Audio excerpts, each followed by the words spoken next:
Bonjour à tous, bonjour à toutes, je suis Louise Lespard de La Clé des Champs. Avec AgriWeb TV, la chaîne dédiée à l'agriculture en Nouvelle-Aquitaine, je pars dans les fermes prendre le café avec les agriculteurs. J'arrive avec ma table, 2 chaises et mon thermos de café et c'est parti pour une discussion sans filtre avec ces personnalités hors du commun. Aujourd'hui, j'ai le plaisir de me rendre dans le village de l'Élève et Toumerag, près de Sainte-Foy-la-Grande, à la frontière entre la Gironde et la Dordogne. Je suis partie à la rencontre de Caroline Hospital. Fille de viticulteur, Caroline est passionnée par les chevaux. À côté de ses vignes, elle décide d'installer des équidés et pour en tirer de la valeur, de créer des cosmétiques à base du lait de ses juments. Elle vend à la ferme, en ligne ou sur les marchés ses propres savons, crèmes et autres lotions. Ces chevaux ne sont pas n'importe lesquels. Il s'agit de la race des Trépotevins Mulassiers, une race locale à très faible effectif. Il ne reste plus que 250 animaux de la sorte dans tout le pays et Caroline est engagée pour la préservation de cette race. Nous avons dans cet épisode parlé de son quotidien et de celui de ses chevaux, des enjeux de la sauvegarde d'une race et de ce qu'implique l'activité de vente directe. Mais avant de commencer, petit rappel, vous avez ici sur le podcast la version longue de notre discussion. N'oubliez pas que les cafés fermiers sont avant tout un format vidéo de 10 minutes que vous pouvez retrouver sur agriweb.tv. Je vous mets le lien dans le descriptif de l'épisode. Mais je vous laisse en compagnie de Caroline. C'est l'épisode 6 des cafés fermiers d'AgriWeb TV.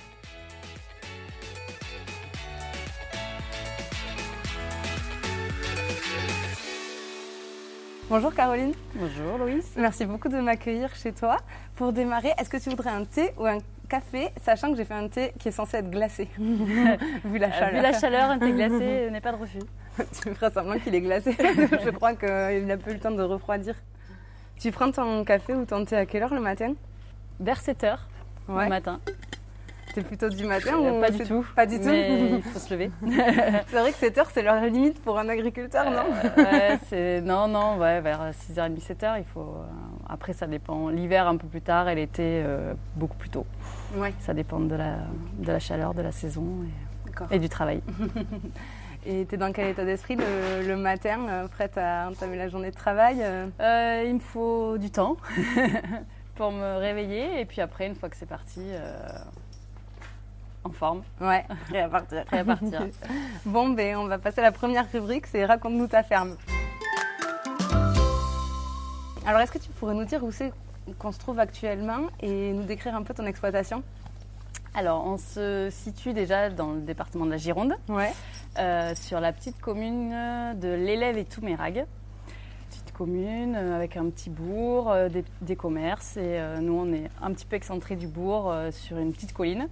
Et donc sur l'exploitation, nous avons une production viticole. On a 35 hectares de vignes sur plusieurs îlots, plusieurs communes en fait, avec 2 chais. Donc le chai, c'est là où on fabrique le vin. 2 chais sur 2 sites différents. Et on a ensuite 5 hectares de céréales. Qui nous servent dans le travail de la ferme. Okay. Et ensuite, on a 15 hectares de prairies, donc pour les chevaux, qui est notre deuxième production. En fait. Atelier. Le deuxième atelier, l'élevage de chevaux pour la production de lait de jument. Oui, c'est pour parler de ça qu'on est là aujourd'hui. Et combien tu as de chevaux alors ? Alors, aujourd'hui, on en a un peu plus d'une dizaine. Avec les poulains, je crois qu'on arrive à 12-13 chevaux. Sur ce nombre-là, on a 6 juments, principalement pour la production laitière. Ok. Voilà. Et ça a été pourquoi pour toi le déclic de te lancer dans l'élevage et puis dans la viticulture ? Alors, moi, je suis dans l'agriculture depuis toute petite. J'étais bercée sur une exploitation viticole chez mes parents. Donc, c'est la deuxième partie en fait qu'on a récupérée il n'y a pas très longtemps, parce que mon père est parti à la retraite. Donc je me destinais pas forcément à reprendre l'exploitation au départ et pas forcément la partie viticulture. Et passionnée de chevaux depuis toute petite, j'ai voulu essayer de monter mon petit élevage et surtout de le valoriser parce que vivre d'un élevage de chevaux, c'est pas possible, c'est très difficilement possible. Donc je suis tombée un petit peu par hasard sur la production de lait de jument. Et donc c'est parti de là, on a acheté une jument, 2 juments et puis on a après fait nos produits avec le lait. Et du coup, comment ça se passe? Tu fais tout de A à Z, donc de la traite, de l'élevage, on en a parlé un petit peu, de la traite jusqu'à la transformation, où tu travailles avec d'autres gens. Comment tu fais tes savons et tes cosmétiques? Tu fais des crèmes aussi, je crois, j'ai vu. Tout à fait. Donc sur l'élevage, on est autonome, on a nos juments, on a un étalon, on fait la reproduction sur la ferme. Ensuite, donc la traite se passe ici, sous bâtiment. Et ensuite, donc sur la partie transformée, donc on a une partie du lait dont on se sert pour faire la partie cosmétique. Donc on a des savons. On travaille avec une savonnière artisanale indépendante qui a un petit laboratoire à une dizaine de minutes d'ici. Et ensuite, la partie purement cosmétique, crème, gel douche, lotion, lait pour le corps. On travaille avec un petit laboratoire qui est dans les Landes. D'accord, ok, bien choisi. Voilà, qui avait notre principal choix, c'était qu'il y avait à peu près la même philosophie de travail que nous. Donc notre travail en agriculture biologique avec une vision un peu éthique et faire attention aux matières qu'on utilise. Voilà, c'était notre premier choix de partenaire, on va dire, de travail à façon. Okay. Voilà. Et tu vends tes produits comment? Les savons, les crèmes? Les savons cosmétiques, on les vend principalement sur les marchés. Ensuite, en vente directe sur la ferme, puisqu'on a une boutique à la ferme.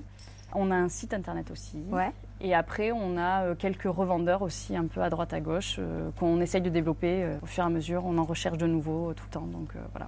Ça marche. Tu peux nous donner ton site internet peut-être? Oui, donc www.lettrédecaro.fr. Ok.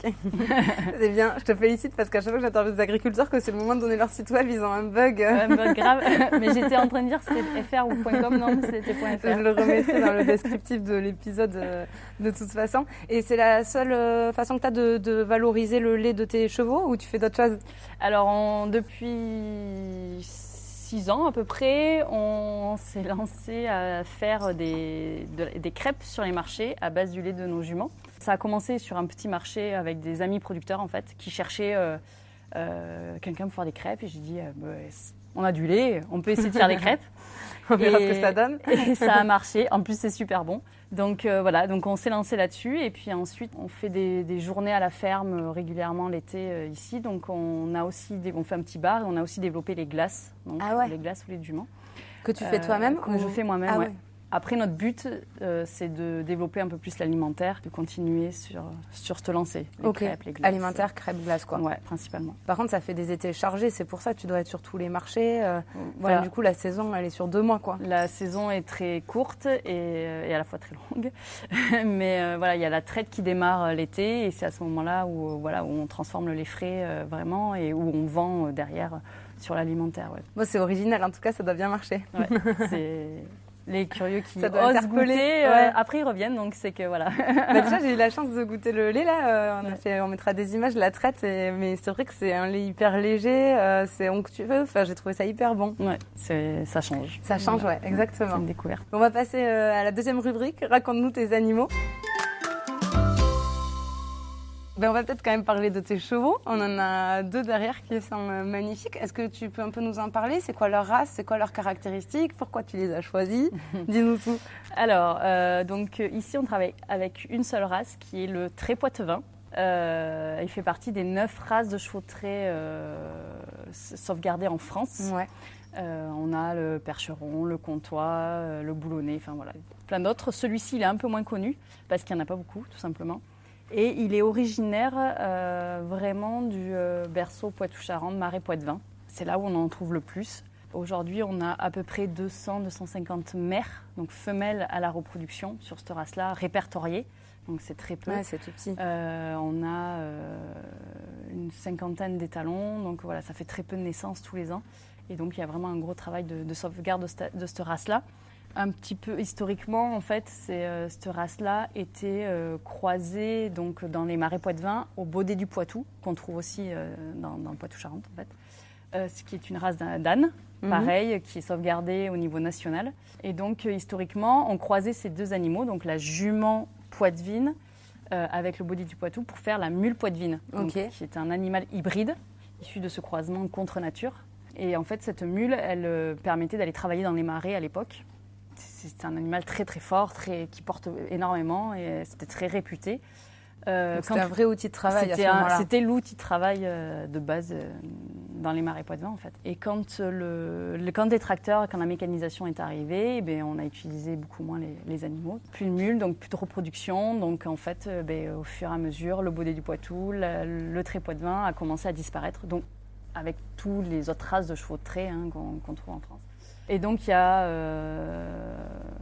dans les années 80 ou 90, une poignée d'éleveurs a redynamisé un petit peu la race, a voulu essayer de sauver cette race-là. Donc ils se sont réunis et ils ont créé une association de sauvegarde de la race avec un plan de génétique pour relancer en fait la race. Mais on est toujours sur cet élan-là et toujours en train de développer ces chevaux-là. Donc après, le choix s'est fait parce qu'on voulait travailler avec des chevaux de trait et des chevaux de trait le plus local possible par rapport à chez nous.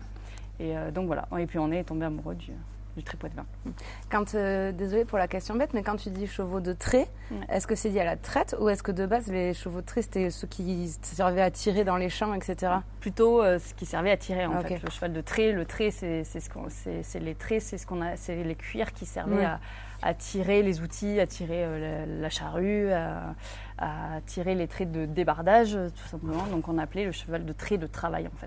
D'accord. Okay. C'est des gros chevaux, c'est les chevaux les plus gros qu'on trouve qui sont là, on très osseux et voilà. On le verra pas sur les vidéos, là pour mais je tirer. faisais pas la maline moi quand on était à côté parce qu'ils sont quand même grands et ils sont solides quoi. Ils sont costauds, ouais. S'ils ont envie de nous marcher dessus, je pense que mais ils n'ont pas envie. Et du coup, c'est quoi ta journée type avec eux? Tu peux nous raconter un peu votre quotidien? Alors, donc même sur l'année est complètement différente entre l'hiver, le printemps ou l'été. Donc on démarre souvent au printemps avec les naissances qui se passent généralement à partir du mois d'avril, avril-mai. Donc les naissances, on a entre 2-3 naissances par an. À ce moment-là, on surveille bien sûr nos juments, on surveille nos poulinages, voilà. Mais on les laisse tranquilles avec leurs poulains pendant au moins 2 mois. Et à partir du moment que le poulain commence à s'alimenter tout seul, qu'il mange du foin, des céréales, il boit de l'eau, on va commencer à faire la traite en fait des juments. Donc normalement ça démarre au mois de juillet, début juillet. Donc sur la partie estivale. Tout simplement, on sépare le matin à 8h les juments de leurs poulains. Donc on les sépare de près, d'enclos ou de parc.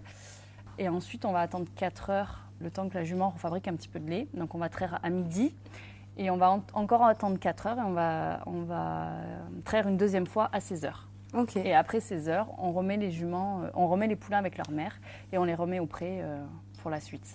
Du coup, ça te demande pas mal de travail très rythmé tout au long de la journée. C'est très rythmé pendant la période de la traite. Donc la traite, c'est de juillet à décembre à peu près.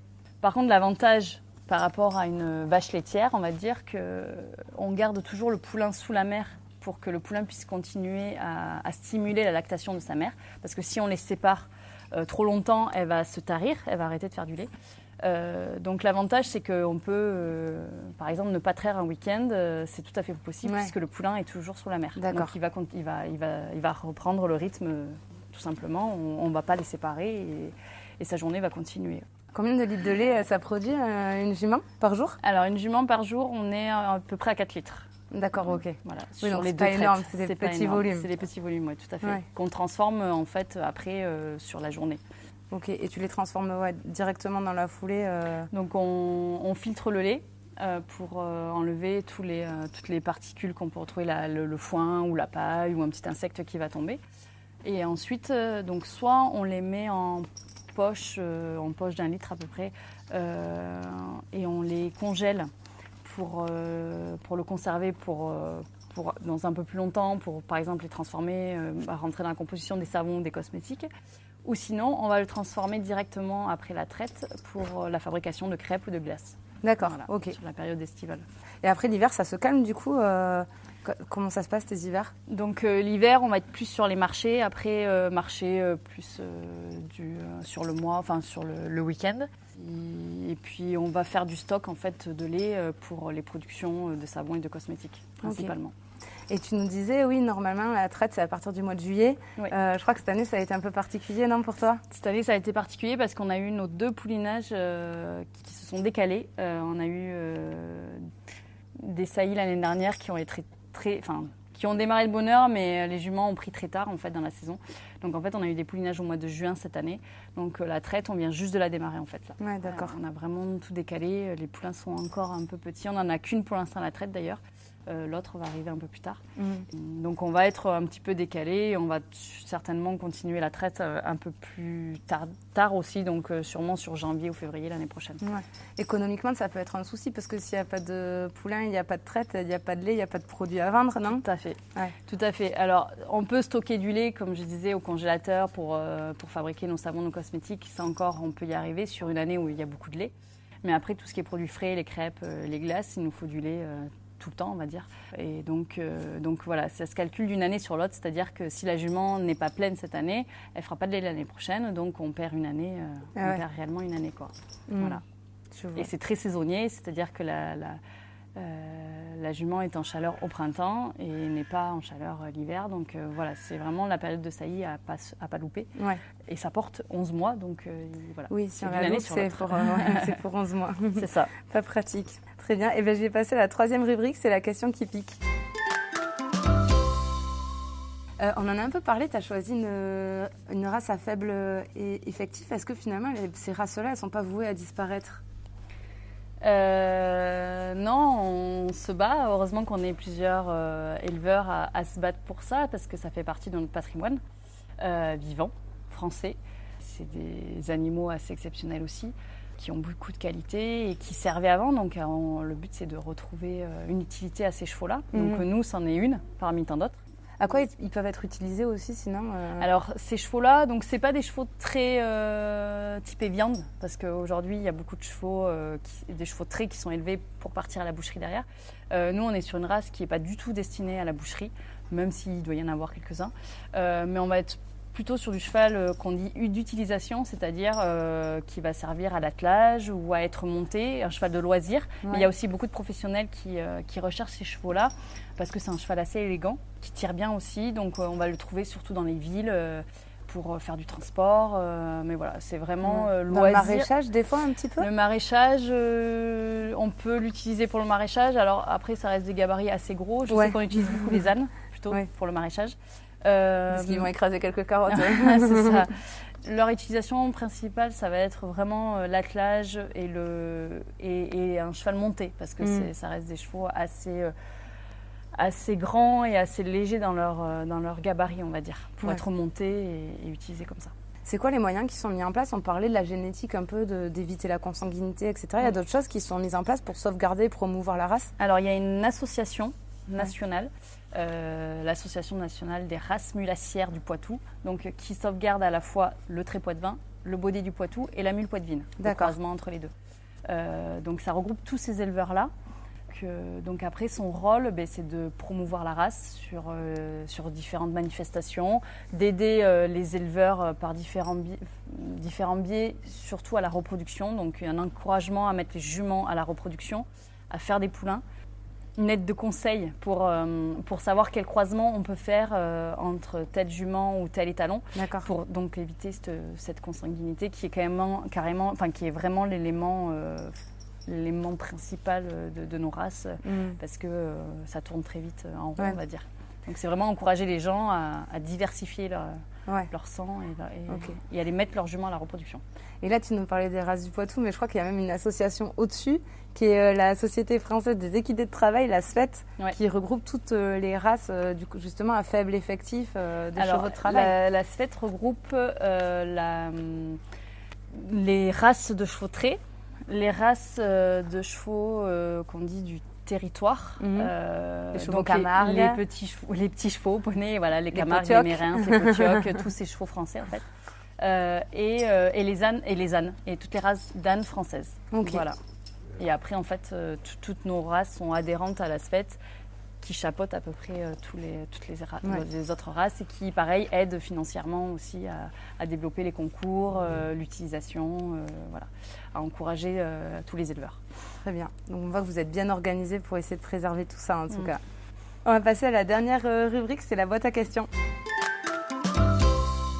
Alors, je t'ai amené 3 boîtes.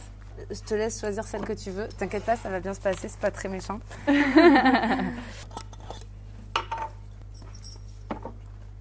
Le tac au tac. Ok, je vais te poser 3 questions pour me répondre du tac au tac. Ok. Alors, qu'est-ce que tu préfères dans ton métier? Mes animaux. Est-ce que si tu avais un coup de gueule à passer, ça serait quoi? Promouvoir la vente directe et venir consommer auprès des vrais producteurs. Se déplacer dans les fermes. Et continuer à le faire. Parce et qu'on avait continuer bien à le démarré et puis je crois qu'on s'est un peu arrêté en chemin. C'est ça, exactement. Et si tu avais une lampe dans la dingue, qu'est-ce que si tu devais faire un vœu, ça serait quoi? Ton élevage, ton exploitation? Ouais, mon élevage, améliorer le confort pour mes chevaux. On est sur une ferme en pleine reconstruction et on a besoin d'avoir de l'ombre, des espaces très ombragés pour nos animaux. Et voilà, si j'avais une lampe, je ferais ça pour le bien-être de mes animaux. Ouais, tout à fait. Très bien, et bien merci beaucoup. Et pour finir, où c'est qu'on peut te contacter, commander tes produits? Est-ce que tu peux me redonner ton site internet? Alors, vous pouvez retrouver mes produits sur www.letraitdecaro.fr. Lettré, du coup, comment tu l'écris? LAIT-TRAIT-DE, Caro, CARO. Ok, parfait. Je mettrai le descriptif dans l'épisode. Et bien merci beaucoup pour ton accueil et pour la visite. C'était trop chouette. Merci à toi. À bientôt. Et voilà, c'en est fini pour cet épisode de la série Les cafés fermiers d'AgriWeb TV. Si vous voulez en savoir plus sur notre agriculteur ou notre agricultrice du jour, n'hésitez pas à vous rendre sur le site internet d'AgriWeb TV, agriweb.tv. Nous avons enregistré une vidéo de 5 minutes en même temps que le podcast. Vous pourrez donc mettre un visage sur une voix, mais aussi voir les images de l'exploitation. Et puis surtout, vous pourrez découvrir plein d'agriculteurs d'exception en Nouvelle-Aquitaine. Je vous dis à très vite pour une nouvelle pause café chez les agriculteurs.